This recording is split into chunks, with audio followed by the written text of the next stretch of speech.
we are required to express the vector AB as a column vector. Now we have quite a bit of information here. We have OA is 90, OB is 36. The vector OA is 90, the vector OB is 36. We therefore have two vectors, and we are required to make use of two vectors, those two vectors, in finding the vector AB. Now there's something special about these two vectors. They have a common point, and we'll take a look at that in a short while. As a matter of fact, that is going to be one of the determining factors in the approach that we take to the solution of this problem. In solving this problem, we may apply the widely used triangular law of vectors. Especially when two vectors have a common point, the vector joining the other 2 points may be easily found. We are required to find the vector joining the point A to B. And we are required to make use of two vectors, OB and OA. The two vectors therefore have a common point, O. When we have this particular circumstance, then the triangular law is always an excellent candidate for the solution of this problem. There's your vector AB. That is the vector that we need to find. In finding that vector AB, we need that in terms of the vector OA and the vector OB. We are going from A to B. We may go this way, then that way. And we are going to take a look at the particular details in achieving that.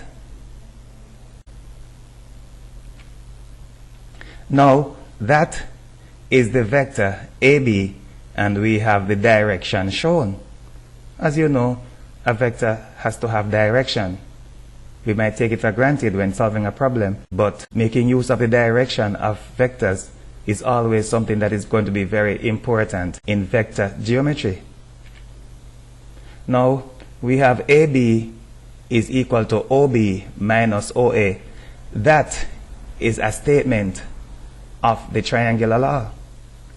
Going from A to B may be achieved by making use of the sum total of these movements. We take positive OB and minus OA. The reason for that will be obvious in a short while. So AB is equal to OB minus OA, and that is a statement of your triangular law. The triangular law is given by AB is equal to OB minus OA. Notice what we have there. A, B, but B is going first in the law. And of course, the vectors OB and OA have a common point, which is O. We may therefore find AB in a very simple and straightforward way if we are aware of that triangular law. We have the column vector OA, we have the column vector OB. The calculation of this is immediate.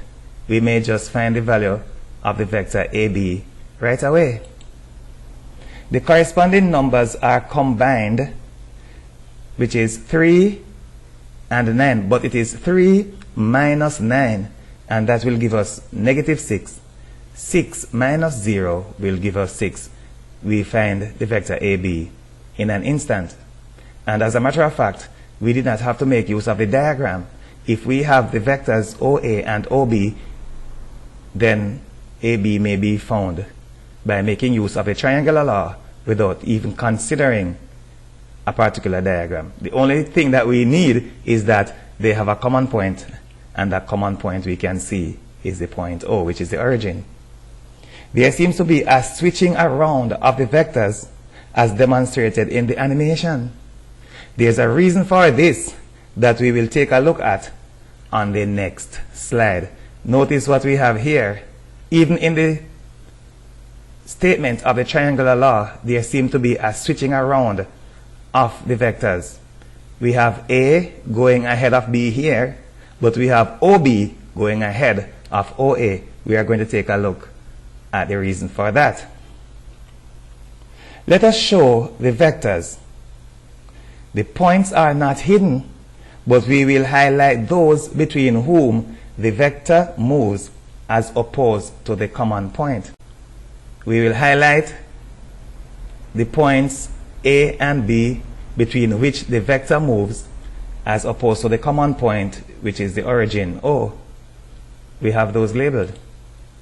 We will then go straight to a statement of the triangular law, namely AB is equal to OB minus OA. We know that statement, so we'll go straight to that statement.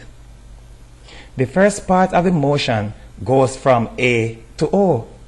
We are going from A to B, but we will do that here and there. Why? Because the calculation has to be done in terms of the vector OA and the vector OB. But we're going from A to O first. Notice what happens. We are going in the opposite direction to this arrow, and we also give OA a negative sign. The next motion is in the same direction as OB. There it is. O to B, and it is in the same direction as OB. The next motion is in the same direction as OB. It is therefore unaffected. This indicates a positive inclusion, as a positive number does not have to be accompanied by a positive sign. If we include OB as it is, it means that we are actually adding OB. We do not have to put a positive sign. But in this particular case, because it is going to be the second one in the expression, the positive sign is necessary. However, placing it second causes the positive sign to be a must. So we must use that positive sign. Place the positive one at the front. Now, writing a statement negative OA plus OB is not the best look. It is not that it is wrong, but it is not the best look for an algebraic or any arithmetic process. We will therefore put the positive one first, and the negative one will go second. And that is why we have our triangular law in that way, OB minus OA. The reason is that when we are including OA, when from A to B, we have to go in the opposite direction to the vector OA. And that is why OA is included in a negative way, while we are going in the same direction as OB, so OB is included as it is.